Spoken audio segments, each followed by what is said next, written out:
À compter du 1er mars et jusqu'au 31 mars, seuls les vols au départ d'Algérie seront autorisés. Les compagnies aériennes étrangères, qui ont été informées le 22 février de la suspension de tous les vols au départ et à destination de l'Algérie, ont été autorisées, 24 heures plus tard, à opérer pendant le mois de mars, mais uniquement en ce qui concerne les vols au départ d'Algérie. Officiellement, rien n'a été annoncé. C'est encore le blackout total du côté d'Air Algérie et du ministère des Transports. Amine Mezraoua, le PDG par intérim de la compagnie aérienne, et Kamel Nazri, nommé lors du récent remaniement du gouvernement, ministre des Travaux publics et des Transports, sont aux abonnés absents, au moment où seule la compagnie Turkish Airlines, l'ambassade de Turquie à Alger et le ministère tunisien des Affaires étrangères ont pris le soin de communiquer les informations dont ils disposent à ce sujet, confirmant la suspension des vols internationaux à destination de l'Algérie. Selon un communiqué de presse, le MAE tunisien indique sur la base de contacts diplomatiques avec la partie algérienne, il lui a été signalé la fermeture des frontières, une mesure qui s'applique à tous les arrivants dans le monde.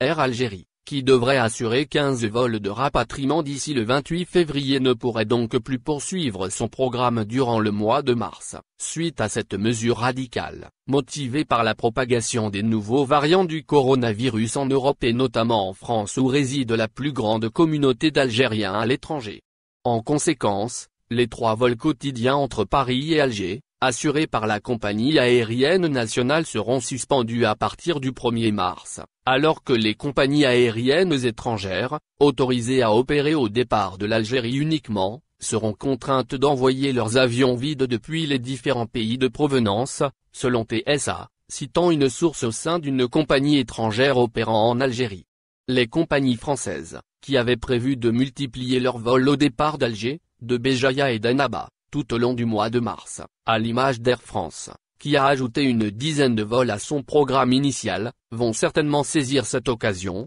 mais accepteront-elles d'opérer dans un seul sens? Au-delà de cette question, qui, au demeurant, ne concerne que ces compagnies, c'est plutôt la situation chaotique d'Air Algérie, qui nous interpelle. La compagnie aérienne nationale, dont le déficit aurait déjà dépassé les 500 millions d'euros, n'était-elle pas en mesure de renforcer son dispositif sanitaire, au lieu de suspendre les vols de rapatriement? À quoi servent les tests PCR dans ce cas? La décision de suspendre les vols de rapatriement pour un mois est loin d'être réfléchie. Le risque d'importation des nouveaux variants du coronavirus ne justifie guère une telle mesure que l'on ne peut même pas qualifier d'improvisée, tant ces incidences financières sont gravissimes pour une compagnie qu'on est en train de mener tout droit vers le crash. Une telle issue serait inévitable au cas où la gestion d'Air Algérie continuera à être soumise à des interférences et des influences occultes, qui ne tiennent pas compte ni des considérations économiques, ni des exigences commerciales auxquelles une compagnie comme Air Algérie doit répondre avec professionnalisme et rigueur.